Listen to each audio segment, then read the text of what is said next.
안녕하세요, 브라운 IT의 브라운입니다. 자, 오늘 알아볼 내용은 일잘로 엑셀 3장 6강부터 내용인데요. 자, if 함수부터 엑셀의 필수 함수 14가지의 나머지 함수들을 한번 알아보도록 하겠습니다. 해당 영상 강의는 제이펍에서 출간한 실무에서 바로 쓰는 일잘러의 엑셀 입문 도서를 바탕으로 이루어지는 강의고요. 책 없이도 영상 강의 시청하실 수 있지만 가급적 책 구매하신 후 같이 참고해서 보시는 걸 권장드리는 그런 강의입니다. 도서 구매 링크는 아래 동영상 설명과 고정 댓글 확인해 주시면 되고요.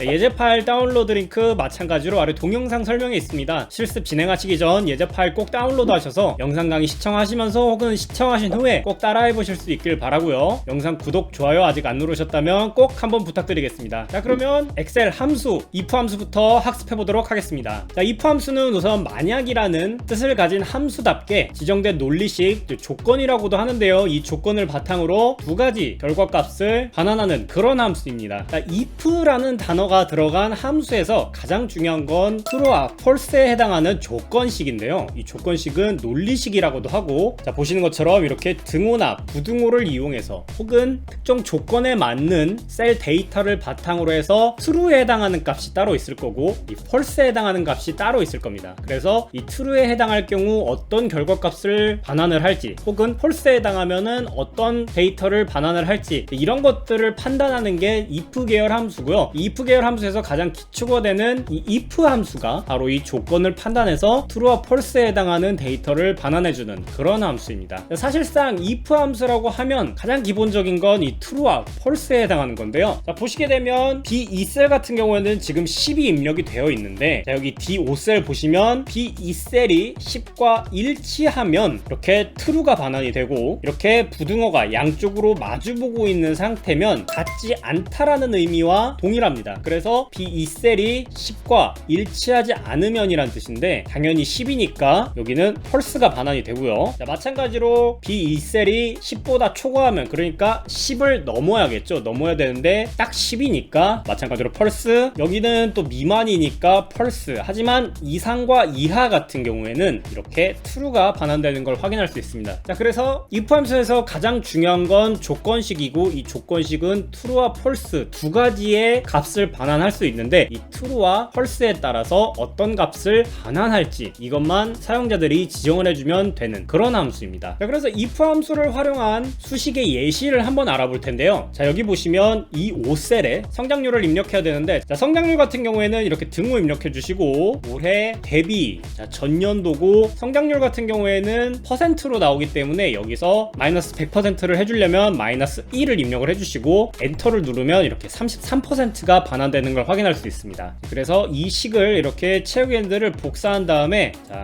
서식 없이 채우기 클릭을 해주고 이렇게 마이너스 600%가 반환이 되는데, 자, 보시면 지금 교재에는 성장률 같은 경우에 마이너스 값이 나오게 되면 성장률을 표시하지 않는 걸로 지금 if 함수를 활용해서 처리를 하려고 하는데, 이 조건들 중에서, 자, if 함수에 입력된 조건식에 따라서 0%가 초과되면, 즉 양수가 나오게 되면 이 값을 그대로 출력을 하고, 만약에 0% 이하, 즉 0 혹은 음수가 나오게 되면 NM이라고 텍스트가 나오게끔 처리를 해야 되는데, 자, 그 방법 한번 알아보도록 하겠습니다. 자, 우선 기본적으로 마이너스가 나오는 경우에는 이 전년도에 이익 매출이 이 마이너스가 되는 경우라고 판단을 할 수 있기 때문에, 자, 보시게 되면 이렇게 등호 입력하고, 자, if 함수 먼저 입력을 해줄까요? if, 자, 탭 누른 다음에 여기 보시면 함수 삽입 버튼이 있습니다. 자, 클릭을 하고 입력을 해보겠습니다. 자, 로지컬 테스트 같은 경우에는 지금 이 C5셀 같은 경우에 클릭을 해주시고, 자, 0을 초과를 해야 되니까, 자, 이런 식으로 입력을 해주면 현재 지금 이 값은 false가 반환된 걸 확인할 수 있는데, 자, 따라서 이 false에 해당하는 값이 나왔으면 값을 그대로 출력해줘야 되니까 아까 입력했던 것과 똑같이, 자, D5셀 클릭을 해주시고요. 그 다음에 나누기, 자, C5셀 그리고 마이너스 1을 하면 아까와 똑같이 0.33, 33%가 출력되는 걸 확인할 수 있고, 자, 여기 value if true 같은 경우에는 true 값이 반환되면, 즉 전년도의 이익 매출이 음수일 경우에 true가 되기 때문에 이 true에 해당하는 값, 자, NM을 출력할 수 있도록 하는 건데요. 자, 이렇게 되면 지금 여기서는 큰 따옴표 입력하지 않았지만 이 수식에는 큰 따옴표로 입력해야 된다는 점 확인해 주시고요. 자, 확인. 자, 그러면은 똑같이 33%가 출력이 되고, 자, 이걸 채우기 핸들을 이용해서 채워주면 NM이 반환되는 걸 확인할 수 있습니다. 즉 이거를 거꾸로 만약에 뒤집은다고 했을 때, 자, true가 반환이 되죠. 자, 이 경우 같은 경우에는 이렇게 수식을 바꿔서 입력을 해주면 되기 때문에, 자, 보시는 보시는 것처럼 이 조건식 같은 경우에는 한 가지 조건이 있다고 해도 이 등호를 어떻게 위치시키느냐에 따라서 같은 데이터라도 true와 false 값의 반환이 달라집니다. 근데 여기에 여러분들이 원하는 값을 true에 배치할지 혹은 false에 배치할지 이것만 판단을 해주시면 되기 때문에 자, if 함수에서 중요한 건 조건식이고 이 조건식에 따라서 반환된 true와 false에 어떤 반환 값을 배치할지 이 부분만 잘 기억을 해주시면 됩니다. 자, 다음으로는 if 함수를 중첩해서 사용하는 방법에 대해 알아볼 텐데요. 자, 교재 보시게 되면은 지금 조건이 총 3가지로 확인이 됩니다. 그래서 보시게 되면 자, 기준은 0이 있고요. 그 다음에 100이 있는데 이 0과 100 사이에 해당하는 경우에는 OK가 나오고 0 미만일 때는 자, 언더, 그리고 100을 초과하는 경우에는 오버라고 출력이 되도록 데이터를 구성을 해야 됩니다. 아까도 말씀드렸지만 조건식에 따라서 true와 false 값이 반환이 되기 때문에 이 3가지 조건을 중첩해서 확인할 때 여러분들이 구간을 직접 나눠 주셔야 되는데 자, 교재에 보시면 지금 0과 100 사이에 해당하는 값은 OK인데 자, 첫 번째로 판단하는 건 이 마이너스 1일 경우에 언더가 출력이 되도록 먼저 처리가 됐고요. 그 다음에 마이너스 1 이하가 아닐 때 조건식을 다시 한번 판단하게 되는데 자, 보시게 되면 지금 0부터 100까지 들어갔을 때는 OK, 이게 아닐 경우에는 오버가 출력되도록 지금 수식이 구성이 되어 있는데 자, 반대로 101 이상일 경우에는 오버가 먼저 출력이 되고 이 나머지를 판단을 했을 때 0과 100 사이면 OK가 나오고 이거를 제외한 나머지 값, 즉 펄스겠죠. 펄스일 경우에는 언더가 출력되도록 구성해도 상관이 없는 겁니다. 이 부분 참고를 해주시면 되고요. 자, 그래서 등호 입력하고 자, if 입력한 다음에 수식을 구성을 해주겠습니다. 자, 수식 구성, 자, B5셀 클릭을 해주시고요. 자, 음수가 아니어야 되니까 마이너스 1보다 큰, 즉 0 이상인 값에 대해서 지금 20이니까 true가 반환됐는데 자, 여기 value if false, 즉 마이너스 1보다 큰 숫자가 아니면 여기는 언더가 나와야겠죠. 언더가 나오는 거고 자, 여기에 if 함수를 다시 한번 입력을 해주는 겁니다. 자, 여기까지 이해가 되셨죠? 그래서 여기는 괄호를 입력을 직접 해주시고 B5셀을 클릭을 합니다. 0부터 100 사이에 들어가야 되니까 이렇게 입력을 해주면 해당 값이 100일 미만일 때니까 0부터 100 사이에 들어가게 되면 여기는 true 값이 먼저 나오게 되겠죠. 그래서 여기는 OK가 나오고 false에 해당하는 값은 당연히 오버를 입력을 해주시면 됩니다. 자, 그리고 괄호 닫고 이렇게 확인을 해주시면 지금 20이기 때문에 자, 이렇게 한번 판단을 하고 또 이렇게 한번 판단을 했을 때 자, OK가 나오기 때문에 확인 눌러주시면 되고요. 자, 이거를 채우기 핸들 더블 클릭해주시면 음수로 나온 값은 언더, 자, 100을 넘어가는 값은 오버가 출력되는 걸 확인할 수 있습니다. 자, 이런 식으로 if 함수를 중첩해서 사용할 때는 3가지 조건, 뭐 4가지 조건, 5가지 조건까지 중첩해서 구성할 수 있긴 합니다만 이렇게 3가지 조건을 구성하는 경우에는 보통 이 숫자 범위를 판단을 하거나 혹은 3가지 텍스트 중에 하나를 판단한다고 했을 때는 구간을 나눠서 여러분들이 기준을 정해 주셔야 되고 자, 뒤에서 알아보겠지만 엑셀 2019 이상 버전에서는 ifs 함수라고 이 3가지 이상의 조건을 판단하는 그런 함수가 추가되었습니다. 그래서 2016 이전 버전을 사용하시는 경우에는 이 if 함수를 중첩해서 사용을 하셔야 되지만 2019 이상 버전 사용하실 때는 ifs 함수를 사용하면 된다. 이렇게 이해를 해주시면 됩니다. 자, 그리고 나머지 내용은 그렇게 어려운 내용은 아닌데요. 자, 보시게 되면 지금 여기서 확인해야 될 건 장소가 있고 그리고 점수가 있는데 이 점수가 0점 이상이고 100점 이하일 경우에 그리고 이 지역이 서울이 맞는지 아닌지를 확인을 해야 되는데 이렇게 여러가지 조건이 있을 때 if 함수를 사용하면 편리하겠지만 if 함수를 부득이하게 중첩해서 사용해야 된다고 하면 이렇게 체크 항목 열을 따로 만들어서 각각의 true와 false 값 판단을 하고 이거를 종합을 해서 자, count if 함수를 사용했습니다. count if 함수 같은 경우에는 조건에 맞는 셀의 개수를 세는 그런 함수인데 이 true에 해당하는 값이 이 D5셀부터 F5셀까지 몇 개가 있는지 확인을 해주시고 이렇게 확인을 했을 때 true가 3개가 반환되는지 혹은 2개가 반환되는지 1개가 반환되는지 자, 이러한 조건을 판단을 해라 이런 의미이기 때문에 이렇게 열을 3개를 새로 추가해서 작업을 하시는 거는 여러분들 작업 성향에 맞게 작업을 해주시면 된다 이런 내용입니다. 자, 다음으로는 ifs 함수인데요. 자, ifs 함수 아까 앞에서 말씀드렸던 말씀드렸던 것처럼 if 함수의 불편한 중첩 기능을 해결해 줄 수 있는 그런 함수입니다. 자, ifs 함수, if 함수와 사용 방법이 비슷한데 ifs 함수 같은 경우에는 if 함수와 사용 방법이 유사하지만 약간 다른 부분이 있어서 이 부분 한번 체크해보고 넘어갈 거고요. 자, 우선 ifs 함수 먼저 입력을 해주겠습니다. ifs 입력을 해주고 그 다음에 함수 삽입 클릭해서 이렇게 확인을 해보면 인수가 2개밖에 없는 것 같은데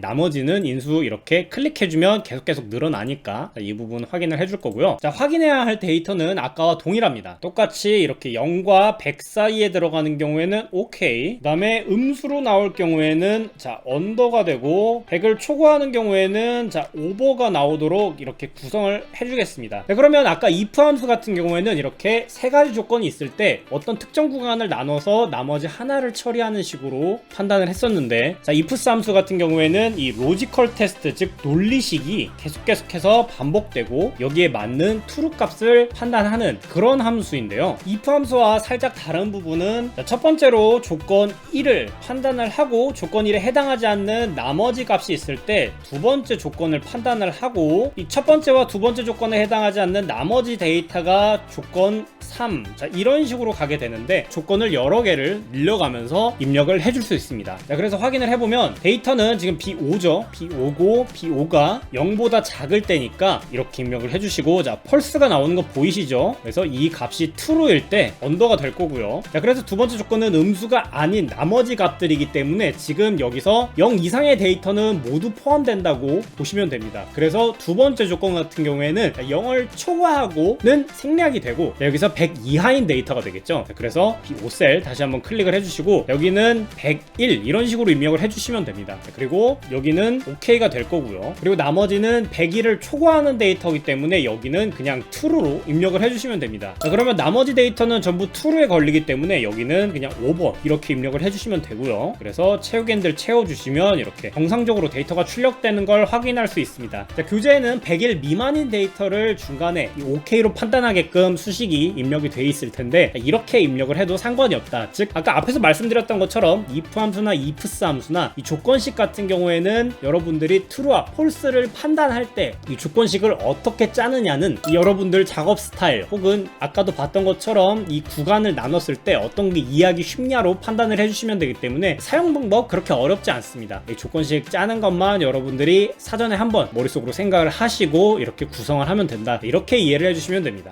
자, 다음은 sum if 함수입니다. 자, sum if 만약에라는 if가 들어가 있고 sum이 있는데 이 조건에 맞는 합계를 구하는 그런 함수입니다. 자, 사용 방법 굉장히 간단하고요. 자, sum if 함수는 여기 H5셀에 입력을 해야 되는데 자, 등호 입력해 주시고 자 sum if 탭 눌러주시고 여기 보시면 이렇게 함수 삽입 클릭을 해주겠습니다. 그러면 이렇게 함수 인수 대화 상자가 나타나는데 range 같은 경우에는 조건을 구할 셀입니다. 그래서 조건을 구할 셀이 월별 판매수 합계니까 여기 월에 해당하는 C5셀부터 12셀까지 선택을 해주시고요. 자, 크라이테리아는 조건인데 자, 조건 같은 경우에는 여기 아까 8이 입력이 돼 있었죠. 자, 8이 입력이 돼 있던 셀이 자, G5셀 여기 가려져서 안 보이는데 G5셀인데 이렇게 데이터가 입력된 셀을 직접 참조해도 되지만 자, 숫자로 직접 이렇게 8을 입력을 해주셔도 됩니다. 자, 이 부분은 여러분들 작업 성격에 맞게 판단을 해주시면 되는 거고, 자, sum range 같은 경우에는 합계를 구할 셀이니까 이 판매수에 해당하는 D5셀부터 12셀까지 선택을 해줍니다. 자, 그러면 수식이 이렇게 완료가 되는데 자, 이게 어떻게 작동하는지 확인을 해보면 자, 여기 G5셀 같은 경우에는 지금 8이 입력이 돼 있는 겁니다. 입력이 돼 있고 자, C5셀부터 C12셀까지 이렇게 조건을 판단할 셀이 있는데 자, D5셀부터 D12셀까지 이렇게 합계를 구할 범위가 있고요. 자, 그래서 이 range와 sum range는 배열이 똑같아야 됩니다. 즉 여기도 행수가 5에서 12까지 총 8개의 행수가 있으면 이 sum range도 똑같이 8개의 행수가 있어야 되는 겁니다. 그래서 이 열을 판단을 했을 때 이 조건에 맞는 행들이 있을 거고 이 판매수에 해당하는 sum range 범위, 즉 sum range 열에서 이 월과 동일한 위치, 즉 동일한 배열이라고 합니다. 동일한 배열 위치에 있는 sum range의 데이터의 합계만 구하는 식으로 수식이 작동을 합니다. 그래서 확인을 해보면 이렇게 773이 구해지는 걸 확인할 수 있고요. 이렇게 채우기엔들을 채우려면 앞선 강의에서 확인하셨겠지만 고정돼야 하는 범위들은 이렇게 선택해주시고 F4 이렇게 선택해주시고 F4 엔터 누르면 773 채우기엔들 더블 클릭해주면 자, 여기는 9월에 해당하는 데이터만, 그리고 여기는 10월에 해당하는 데이터만 구해지는 걸 확인할 수 있습니다. 자, sum if 함수는 이런 식으로 함수를 활용하시면 되고요. 자, sumif 함수 같은 경우에는 텍스트 데이터를 이용해서 합계를 구할 수도 있는데, 자, 보시는 것처럼 이렇게 와일드 카드를 사용하면 텍스트 조건도 합계 조건으로 사용을 할 수가 있습니다. 그래서 여기 등호 입력을 해주시고 sum, if, 탭, 그리고 range는 조건에 해당하는 건데, 자, 여기 조건식의 태블릿과 데스크 같은 경우에는 상품명입니다. 상품명인데 드래그해서 선택을 해주시고, 자, 조건은 아까 B15셀이었죠. B15셀, 그 다음에 sum range는 똑같이 판매수로 선택을 해주시고, 자, 엔터를 눌러보면, 자, 태블릿에 해당하는 이 두 개의 데이터의 합계가 구해졌고, 그리고 여기 200 이상 같은 경우에는 200 이상의 판매수의 합계만 구하는 거기 때문에, 자, 등호 입력을 해주시고 sum, if, 탭, 자, range는 판매수인데, 자, range와 sum range는 똑같은 범위를 지정해도 상관이 없습니다. 자, 이렇게 드래그해서 선택해주시고, 자, 크라이테리아 B16셀이죠. 선택을 해주시고, 그 다음에 sum range 똑같이 드래그해서 선택해주신 다음에, 자, 엔터 눌러보면 합계 구해지는 걸 확인할 수 있고요. 자, 다음 데스크에서 이렇게 좌우에 별표가 입력이 되어 있는데, 이 별표 같은 경우에는 데스크 앞뒤로 어떤 텍스트가 들어가도 상관이 없다라는 그런 의미입니다. 자, 그래서 등호 입력하시고, 자, sum, if, 탭, 자, 조건이죠. 상품명 드래그해서 선택해주시고, 그 다음에 조건식 B17셀, 콤마, 그 다음에 판매수에 해당하는 범위 드래그해서 선택해주시고 엔터 눌러보면 이렇게 합계 구해지는 것 확인할 수 있습니다. 자, sumif 함수 활용하면 이렇게 합계를 구할 수 있는데, 조건에 따라서 여러분들이 원하는 합계만 골라서 합계를 구할 때 활용하면 된다, 이렇게 이해를 해주시면 됩니다. 자, 다음으로 sumifs 함수입니다. 자, sumifs 함수는, 자, 이름에 맞게 sumif 그리고 s가 붙은 ifs 두 가지 이상의 조건을 통해서 합계를 구하는 그런 함수인데요. 자, sumifs 함수 사용 방법 ifs 함수보다 더 간단합니다. 자, 일단 함수 구조 먼저 확인을 해볼 텐데요. 자, 등호 입력하시고, 자, sumifs 탭, 그 다음에 여기 함수 삽입 클릭해서 확인을 해볼 텐데, 자, 보시게 되면 첫 번째 인수는 sum range입니다. sum range가 앞에 있기 때문에 합계를 구할 범위를 먼저 드래그해서 선택을 해주시고요. 자, criteria range 1, 즉 조건식을 구할 첫 번째 범위입니다. 여기서는 상품명에 태블릿을 선택을 해줘야 되기 때문에 이 상품명 열을 선택을 해주시고, 크라이테리아는 태블릿이죠. 자, 그러면 크라이테리아 레인지 2 부산 지점이니까, 자, 점포에 해당하는 열 선택을 해주시고, 크라이테리아 2는 부산 지점 선택을 해줍니다. 그리고 확인을 누르면 이렇게 상품명은 태블릿이고 부산 지점에 해당하는 이 판매수의 합계만 구해지는데, 자, 보시는 것처럼 sumif 함수와 다르게 sum range가 앞에 오고, 그 다음에 조건에 해당하는 범위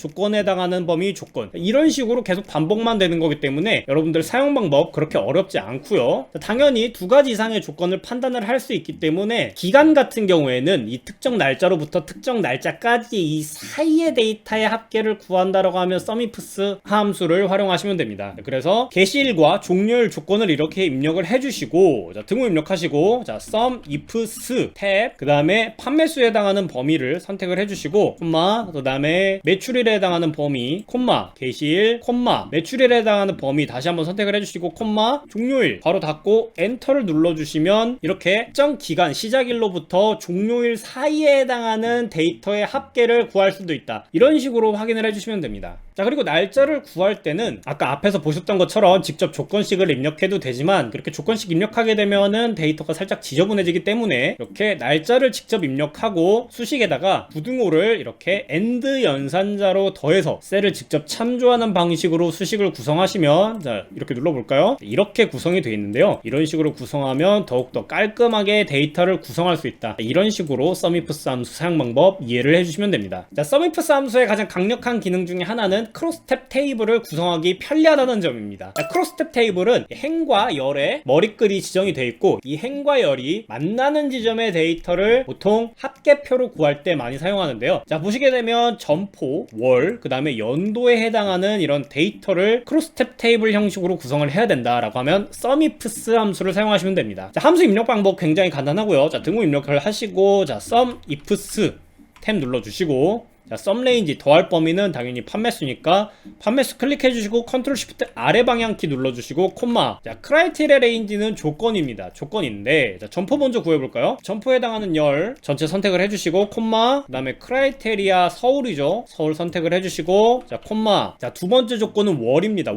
월에 해당하는 열 선택을 해 주시고, 콤마, 그다음에 다시 월 선택을 해 주시고, 자, 콤마, 세 번째 조건은 연도죠. 연도에 해당하는 열 컨트롤 시프트 알트 아래 방향키 눌러 눌러서 전체 선택을 해주시고, 자, 다시 연도를 이렇게 클릭을 해준 다음에 엔터를 눌러보면 서울 점포의 2020년 1월에 해당하는 합계를 구할 수 있습니다. 그래서 이렇게 채우기 핸들을 채워줘야 되는데, 자, 보시게 되면 채우기 핸들을 드래그 해주면 0이 나오는데, 당연히 여기서 이 조건에 해당하는 참조는 모두 F4를 눌러서 절대 참조 형식으로 바꿔주시고요. 자, 여기도 F4를 눌러서 바꿔주겠습니다. 자, I5셀 같은 경우에는, 자, 오른쪽으로 이동을 해도 열은 변하지 않고 아래 방향으로 갔을 때 행만 이동을 해야 되기 때문에, 자, I 앞에 이렇게 달러 기어가 붙을 때까지 F4를 눌러주시고요. 자, J5셀도 마찬가지로 이 열은 고정이 돼야 되고 행은 이동을 해야 되기 때문에 F4를 눌러서 열 고정으로 바꿔주시고, 자, K4셀 같은 경우에는 이렇게 오른쪽으로 채우기 됐을 때는 당연히 2021년은 바뀌어야 되는데, 이 행이 바뀌었을 때는 고정이 돼야 되기 때문에 이 F4를 눌러서 이 4에 해당하는 행 번호만 고정을 시켜주고, 자, 엔터를 누른 다음에, 자, 채우기 핸들 오른쪽으로 드래그, 그 다음에 더블 클릭 해주시면, 자, 보시는 것처럼 나머지 데이터도 전부 합계가 구해진 걸 확인할 수 있습니다. 자, sumifs 함수를 활용해서 크로스탭 테이블의 데이터, 즉 집계표를 만들 때는 이렇게 조건을 구하는 것도 중요하지만 채우기 핸들을 이용해서 채울 때 어떤 것은 고정되어야 되고 어떤 것은 고정되지 않아야 하는지 판단해서 이 혼합 참조 형식과 절대 참조 형식을 구분해서 지정을 해줘야 된다. 이 부분만 기억을 해주시면 여러분들 집계표 만드시는 것도 sumifs 함수를 이용해서 더욱더 간단하게 처리하실 수 있으실 겁니다. 자, 다음은 countIF 함수인데요. countIF 함수 같은 경우에는 count, if, 즉 조건에 맞는 셀의 개수를 구하는 그런 함수입니다. 자, countIF 함수 바로 한번 입력을 해볼 텐데요. 자, F5셀에 count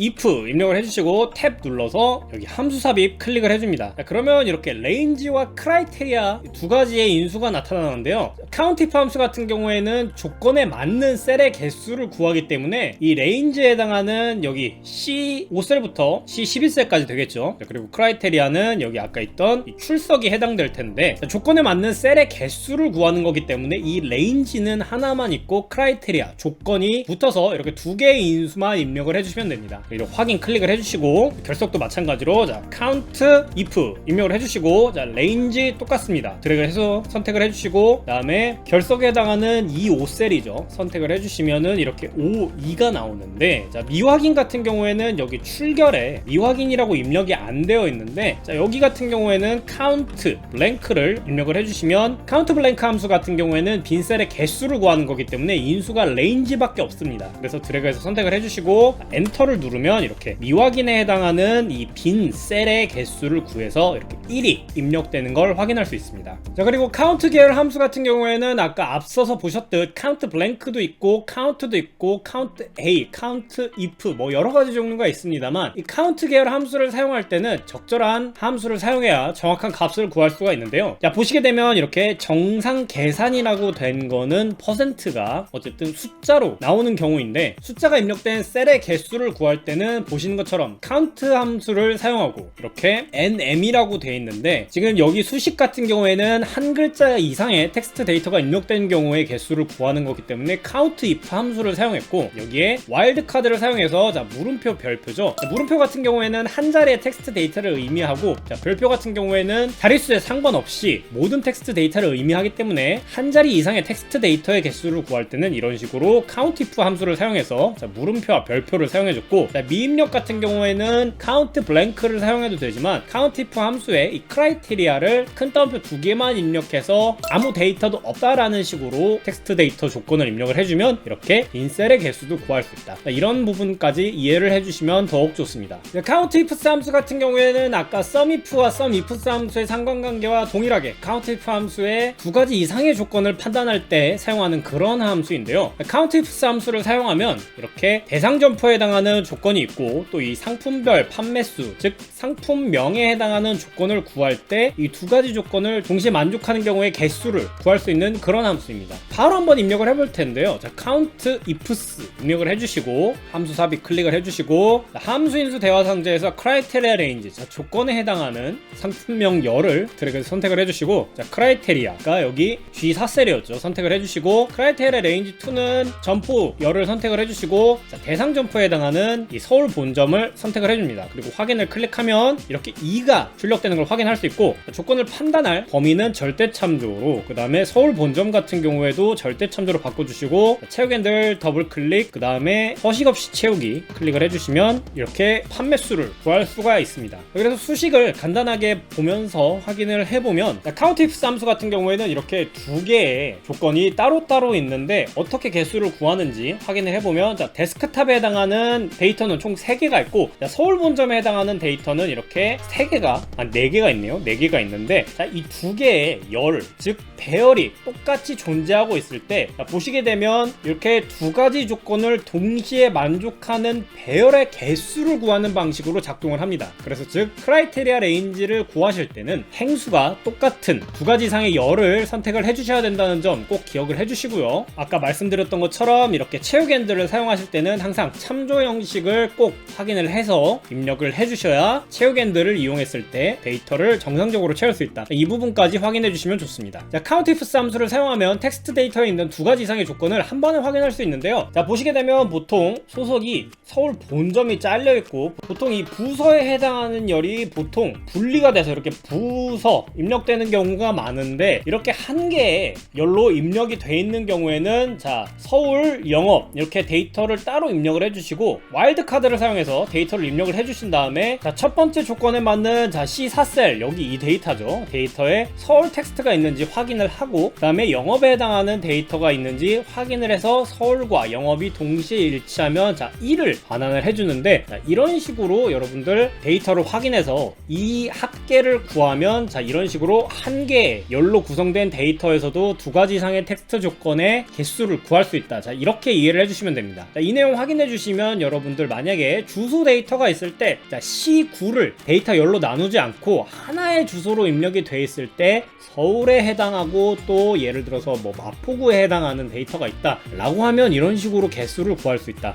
이렇게 이해를 해주시면 됩니다. 이 크로스 집계표 만드는 내용은 아까 앞에서 보셨던 sumifs 함수의 크로스 집계표와 유사한데요. 자, 보시게 되면 이렇게 서울에 해당하는 이 점포와 남성에 해당하는 성별, 그리고 연도에 해당하는 이 연도열을 각각 판단을 해서 인원수가 몇 명이 있는지 확인을 하고, 또 여기에 이 남성과 여성의 합계를 구한 다음에 이 남성으로 나눈 이 비율을 크로스 집계표로 만든 그런 데이터입니다. 자, 데이터 구성이 조금 복잡해 보이긴 한데, 아까 앞에서 배우셨던 것처럼 조건을 구할 열과 조건에 해당하는 셀, 그리고 이 참조 형식만 유의해서 입력하시면 나머지 데이터는 구하는데 그렇게 큰 어려움은 없으실 겁니다. 자, 이 부분은 여러분들 예제 파일 다운로드 하셔서 꼭 한번 실습해 보실 수 있길 바랍니다. 자, 다음은 엑셀에서 가장 유용하게 쓰인다는 VLOOKUP 함수에 관한 내용입니다. 자, VLOOKUP 같은 경우에는 버티컬에 해당하는 V, 그 다음에 lookup, 즉 찾는다는 뜻인데요. 자, 버티컬 같은 경우에는 이렇게 수직으로 되어 있는 데이터, 즉 열이죠. 이 열에 일치하는 데이터를 찾아서 동일한 행에 있는 데이터를 반환해주는 그런 함수인데요. 자, 우선 예제 파일 여시면 이렇게 첫 번째 ID가 있는데, 이 ID는 상품 번호고, 이 상품 번호에 해당하는 상품명을 찾은 다음에 마찬가지로 단가도 찾아오는 그런 표가 입력이 되어 있습니다. 자, VLOOKUP 함수는 구구절절 설명하는 것보다 한번 입력해보는 게 이해가 더 빠른데요. 자, VLOOKUP 한번 입력을 해보겠습니다. 자, VLOOKUP 입력을 해주시고, 자, 함수 삽입 클릭을 해주신 다음에 함수 삽입 확인을 해볼 텐데요. 자, lookup value table array call index num, 그 다음에 range lookup, 이렇게 복잡하게 인수가 4가지가 구성이 되어 있습니다. 하나하나 알아보면, lookup value 같은 경우에는 찾으려는 값입니다. 찾으려는 값은 셀이고요. 그래서 id에 해당하는 여기 B6셀 클릭을 해주시고, 자, 테이블 어레이는 테이블 표입니다. 그래서 이 B6셀에 해당하는 id를 찾을 표는 아래에 있는 이 데이터 표인데요. 여기 B14셀부터 D17셀까지 선택을 해주시고,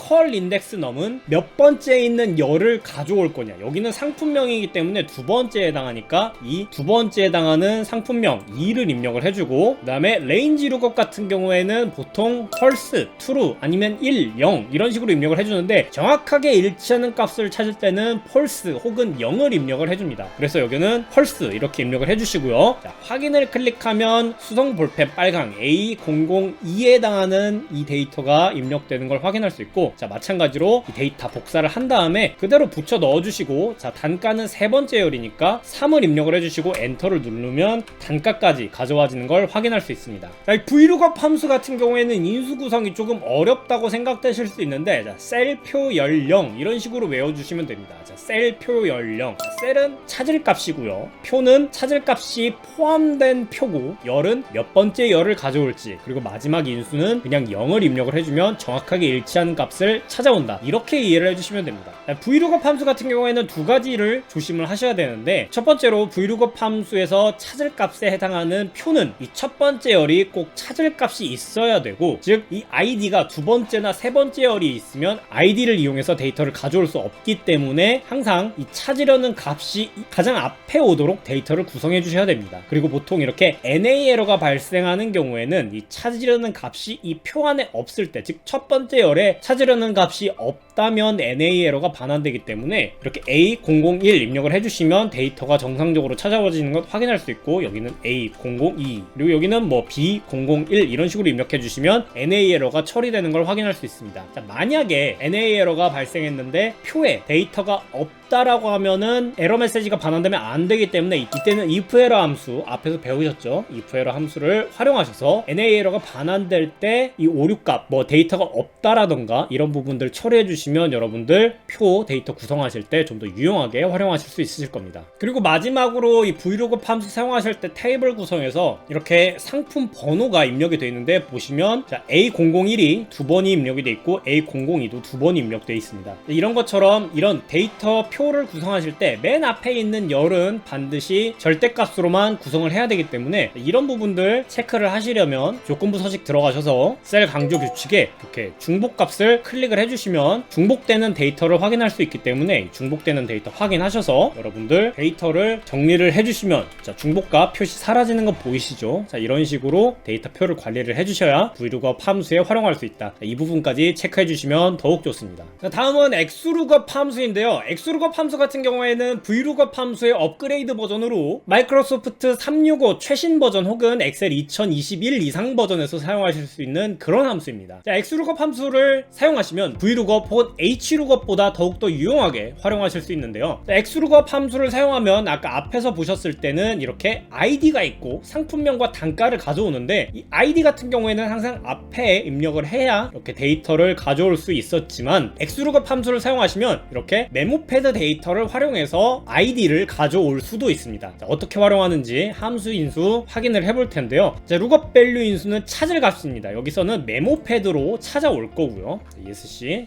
다시 확인을 해보면, 자, lookup array는 찾을 값입니다. 찾을 값은 여기 상품명에 해당하는 열을 입력을 해줬고요. 자, return array는 반환 값인데 여기 id를 입력을 해서 데이터 표가 아니라 이렇게 배열해서 해당하는 열을 선택을 해주시거나 이 부분은 행으로 선택을 해주셔도 상관이 없습니다. 배열의 크기만 맞으면 이 함수가 알아서 가져오는 그런 기능이기 때문에 그렇게 어려울 부분은 없고요. 자, if not found 같은 경우에는 만약에 찾는 값이 없다면 어떻게 할 거냐, 아까 앞에서 VLOOKUP 함수 같은 경우에는 에러가 발생하면 if 에러 함수를 사용해서 처리를 해야 했지만, XLOOKUP 함수 같은 경우에는 이 if not found 인수를 활용해서 이 부분을 직접 처리를 해줄 수 있고요. 자, 매치 모드 같은 경우에는 일치 방법을 찾는 건데, 아까 앞에서 보셨던 VLOOKUP 함수 같은 경우에는 false 혹은 0을 꼭 입력을 해주셔야 정확하게 일치하는 값을 찾지만, XLOOKUP 함수 같은 경우에는 이 매치 모드를 생략을 하시면 정확하게 일치하는 값을 찾기 때문에 이 부분만 참고를 해주시면 XLOOKUP 함수 사용하시는 것 그렇게 어렵지가 않습니다. 그래서 확인 눌러보면 이렇게 메모패드에 해당하는 아이디가 찾아와지는 걸 확인할 수 있고요. 자, 여기 포스트잇 세트 입력을 해주겠습니다. 그리고 자, XLOOKUP 한번 입력을 해줄 텐데요. 자, lookup value, 아까 이 메모패드 아래에 있던 포스트잇 세트였죠.